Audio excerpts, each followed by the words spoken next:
Well, good evening, everyone. Thank you for having me. I hope everyone can hear me. How to respond to a lot of this. First of all, on the bar, you said you admitted yourself that the bar had been set quite high. I would suggest, though, that the burden of proof is on the proposer rather than on us. It quite clearly says Islam is a religion of peace. I suggest you prove it. We've also been told here tonight when we opened that this debate must take place in the real world. Well, absolutely, yes, it must. It must take place in the real world. And I will describe what Islam is doing in the real world. We can sit and we can debate theocracy day in, day out. We will never agree. We can debate, is there a God, isn't there a God, is the Quran real, isn't it? None of it actually matters. What matters is what happens in the real world, as my opponent quite rightly said. My side of the argument is regularly told that we've heard it again tonight, we were described somewhat as hate. We were told that we are demonizing Islam, whipping up fear of Islam. Not the first time I've been accused of this, probably won't be the last. But let me just say, and let's take this into the real world as we've been advised to do. Let me tell you what actually whips up fears of Islam. We take it from the top: 9/11, the London Underground bombings, Madrid, Mumbai, Mali, Bali, northern Nigeria, Sudan, Afghanistan, Saudi Arabia, Iran, Yemen, Pakistan, death for apostasy, death for blasphemy, death for adultery, death for homosexuality, gender segregation, gender discrimination, unequal testimony between men and women in legal proceedings, child marriage, amputations, beheadings, imprisonment for being raped, anti-Semitism, burqas, execution, as I've said, for this, that and the other, the slaughter of Theo van Gogh on the streets of Amsterdam, death threats on the streets of London, butcher those who insult Islam, Muslim patrols in East London telling people they are entering Sharia control zones, polygamous marriages, marriage not requiring the consent of the bride. This is what causes fear of Islam. It is not me, it is not my colleagues on this side. What information on that point? If Islam and Muslims are responsible for the Muslim patrols, I'm not finished. I'm not. I mean, let me speak on. But the point is that it is not I or my fellow debaters on this side who are causing fear of Islam. It is the actions of Muslims that are causing fear of Islam. That is the real world. That is where we actually live. Then we'll be told that this is just the extreme fringe of Islam. Well, let me have a look at Saudi Arabia. Saudi Arabia is the birthplace of Islam, the custodian of its holy sites. In Saudi Arabia, a woman is not allowed to drive.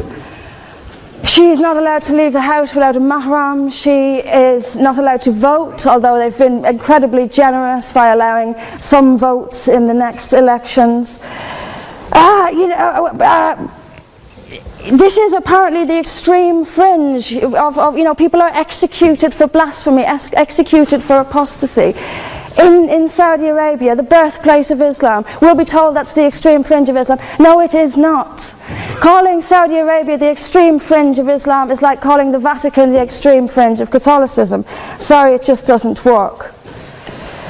Then we'll be told that we've misunderstood. Violent Muslims have misunderstood. Saudi Arabia has misunderstood. Iran, which stones people to death for adultery, has misunderstood. Yemen, which marries children at the age of 9, has misunderstood. Has there ever been a more spectacularly misunderstood religion than Islam? It seems that these nations who apply it as their laws, nations which have the Quran as their constitution, innumerable nations, where there is no free speech, where there is no freedom of religion, they've all got it wrong. They've all got it wrong. It's quite a spectacularly misunderstood religion.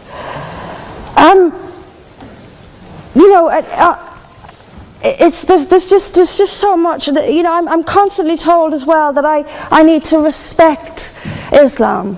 I'm never quite given a good enough reason why. I am under no greater obligation to respect Islam than I am any other beliefs. I'm under no more obligation to respect a woman oppressed in the name of Islam than if she is oppressed by the BNP or anyone else. I am under no obligation to make compromises with an ideology I simply don't see as peaceful. Why don't I see it as peaceful? Because of the evidence. If I look around the world and I see the countries where Islam calls the shots, all I see is brutality and violence imposed by the state. We were told that peace is not just the absence of violence but the presence of justice. Absolutely. I do not see how in a nation where, as the only woman here, I have some particular issues with the way women are treated in Islamic states. Now you can argue that they've got it wrong. Tell them that, because they seem to think that's what it is. Yes, I mean, there's so much to say about it, but is there a peaceful Islam? Yes, there is. It's in the hearts of peaceful Muslims. Unfortunately, though, there's also a rather more objective Islam, and peaceful Muslims have to do some really rather creative interpretation, like the command to beat her. I've seen Muslim women. I didn't stand up for you. Well, I didn't. So if you could just have it. But I knew this would happen. I knew this would happen, by the way. I knew this would happen. What I'm saying is completely controversial and will be booed and shouted down, and I have no doubt my colleagues the same. I knew this would happen. You say anything negative, you'll get the boos. I'm actually going to leave it there. But I will finish just by saying this. There are hundreds of millions of peaceful Muslims. That is a fact. But that does not mean that Islam itself is peaceful.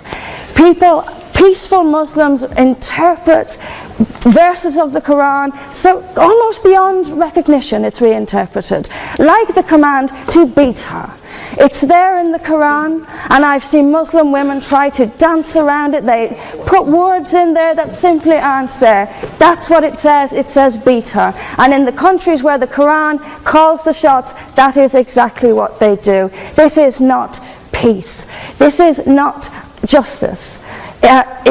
Islam is not a religion of peace, as the evidence shows us. Thank you. Thank you very much, Mr. President. Ladies and gentlemen, good evening. Assalamu alaikum. Lovely to see you all here tonight. We are having a very entertaining night, are we not, with some very interesting things being said from the other side of the house tonight. Let me begin by saying, as a Muslim, as a representative of Islam, I would consider myself an ambassador for Islam, a believer in Islam, a follower of Islam and its Prophet. So in that capacity, let me begin by apologizing to Anne-Marie for the Bali bombings. I apologize for the role of my religion and me and my people, for the killing of Theo van Gogh, for 7/7. Yes, that was all of us. That was Islam, that was Muslims, that was the Quran. I mean, astonishing claims to make in the very first speech tonight, on a day like today, where the Conservative Prime Minister of the United Kingdom is having to come out and point out that these kind of views are anathema. And I believe you're trying to stand for the Labour Party to become an MP in Brighton. If you do, and you make these comments, I'm guessing you'll have the whip withdrawn from you, but then again, UKIP's on the rise, they'll take you, the BNP, they might have something to say about your views. This is what Mehdi Hassan always does. By the way, just on a factual point, since we heard a lot about the second speaker, about how backward we Muslims all are, on a factual point, you said that Islam was born in Saudi Arabia. Islam was born in 610 AD. Saudi Arabia was born in 1932 AD. So you were only 1,322 years off. Not bad? Not bad start there.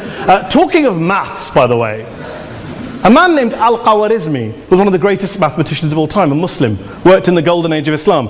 He's the guy who came up with not just algebra, but algorithms. Without algorithms, you wouldn't have laptops. Without laptops, Daniel Johnson tonight wouldn't have been able to print out his speech in which he came to berate us Muslims for holding back the advance and intellectual achievements of the West, which all happened without any contribution from anyone else other than the Judeo-Christian people of Europe. In fact, Daniel David Levering, the author of the Pulitzer Prize-winning historian and author of The Golden Crucible, points out that there would be no Renaissance, there would be no Reformation in Europe without the role played by Ibn Sina and Ibn Rushd and some of the great Muslim theologians, philosophers, scientists in bringing Greek texts to Europe.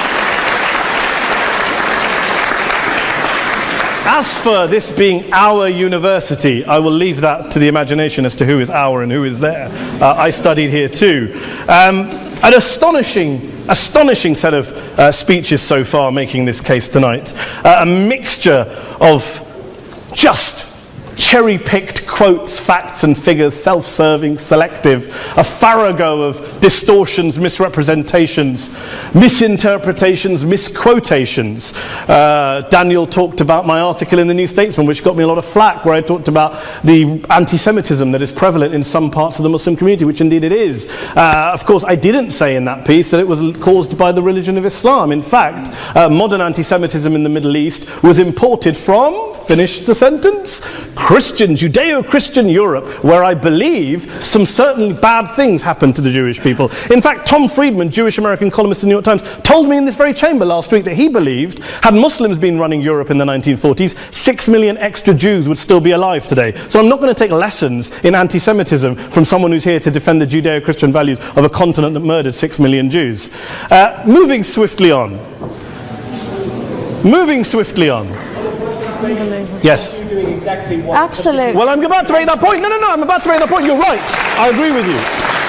I agree with you 110%. That is my point. I don't think Europe is evil or bad. I'm a very proud European. I don't want to judge Europe on that basis, but if we're going to play this gutter game where we pull out the Bali bombing and we pull out examples of anti-Semitism in the Islamic community, then of course I'm going to come back and say, well, hold on. I mean, look, let's be very clear. Daniel here was a last-minute replacement for Douglas Murray, who had to pull out. And Douglas and I have a well-documented differences, but to be fair to Douglas, as to be fair to Anne-Marie and to Peter, atheists. Atheists see all religions as evil, violent, threatening. What the problem I have with Daniel's speech is that Daniel comes here to write this robust defense of Christianity, forgetting that his fellow Christians, people who said they were acting in the name of Jesus, gave us the Crusades, the Spanish Inquisition, the anti-Jewish pogroms, European colonialism in Africa and Asia, the Lord's Resistance Army in Uganda, not to mention countless arson and bomb attacks on abortion clinics in the United States of America to this very day. I would like a little bit of humility from Daniel first before he begins lecturing other communities and other faiths on violence, terror and intolerance.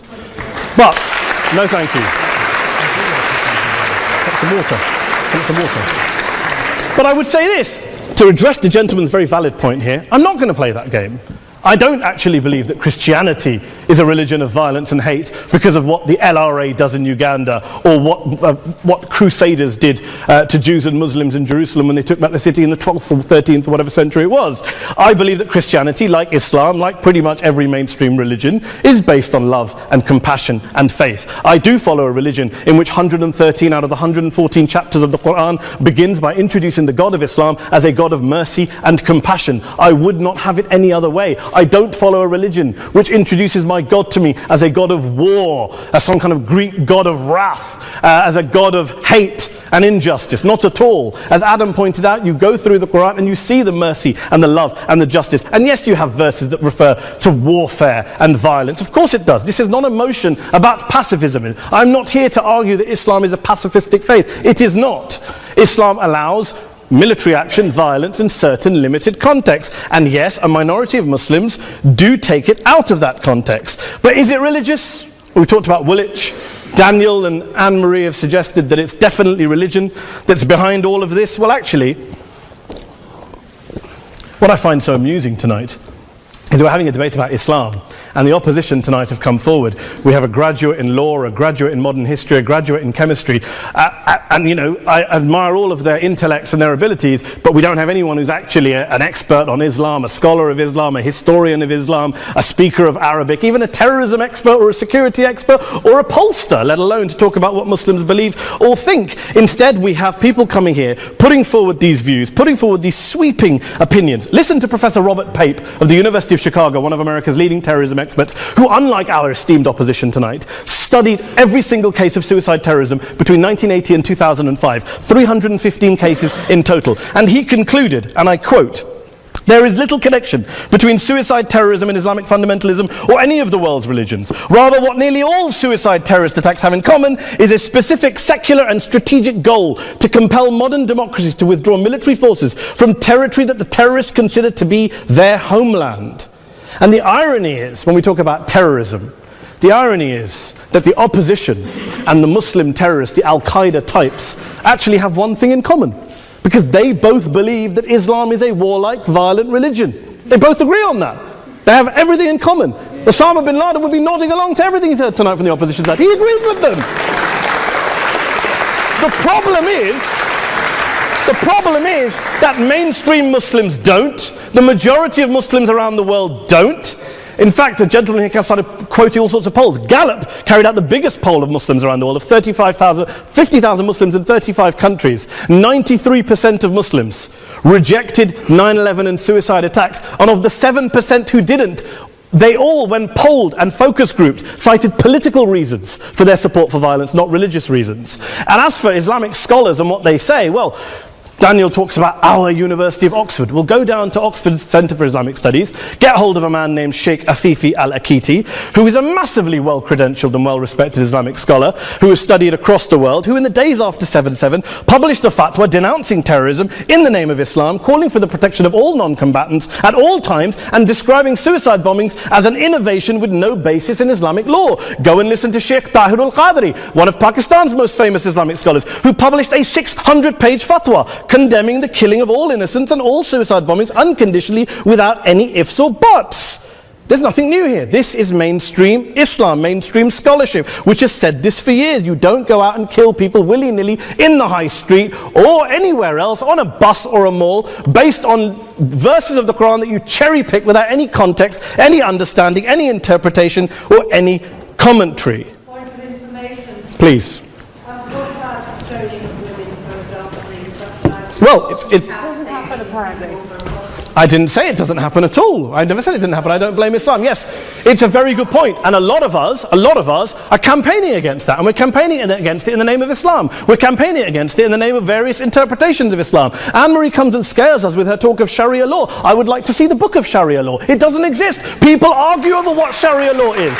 And you empower the extremists by saying there is only one version. You empower them all. I don't believe you took any interruptions, Anne-Marie, so I think you should stay there for a moment. Several countries. Here's what we're dealing with. Here's what we're dealing with. We are dealing, I took your point. Here we are dealing with a 1400-year-old global religion, followed by 1.6 billion people in every corner of the world, a quarter of humanity, of all backgrounds, cultures, ethnicities. And yet the opposition tonight wants to generalize, stereotype, smear, in order to desperately win this debate. And here's my question, if we're going to generalize and smear. If, okay, people say yesterday's bombers, and we've got to be careful, there's a trial going on, were yesterday's attackers, motivated by Islam? Big debate. I don't believe they were. Let's say they were. Let's say Faisal Shahzad, the Times Square bomber, was motivated by Islam. Let's assume, for sake of argument, that Richard Reeves, the shoe bomber, was motivated by Islam. If Islam is responsible for these killings, if Islam is what is motivating these people, and Islam is therefore not a religion of peace, a religion of war, then ask yourself this question: why aren't the rest of us doing it? Why is it such a tiny minority of Muslims are interpreting their religion in the way that the opposition claim they are? Let's assume there are 16,000 suicide bombers in the world. There aren't. Let's assume there are for the sake of argument. That's 0.001% of the Muslim population globally. What about the other 99.99% of Muslims who the opposition tonight either ignore or smear? The reality is that the rest of us aren't blowing ourselves up tonight. The reality is that the opposition came here tonight not worried about the fact that me and Adam might pull open our jackets and blow ourselves up tonight because we're followers of a warlike warrior religion which wants to take over Europe and Daniel's university. The issue is this.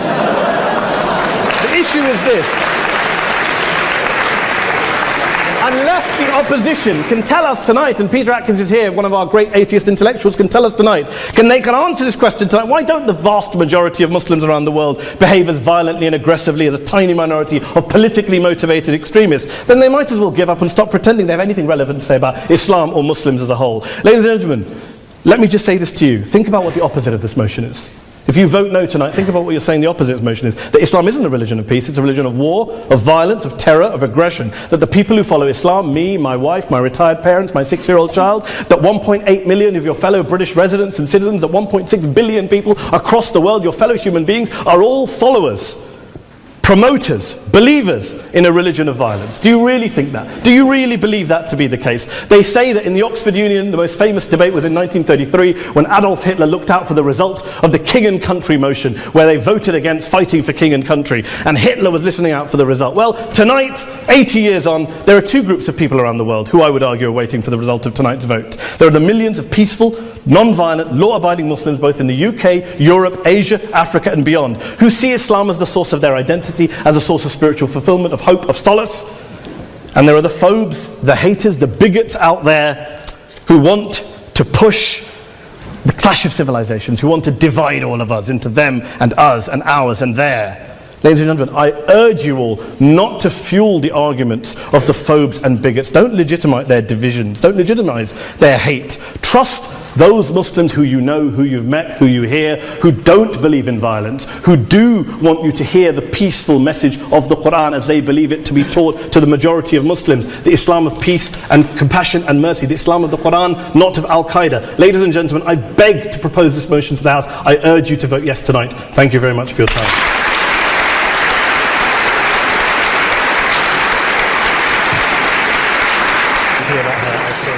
In it, as good men will find anywhere.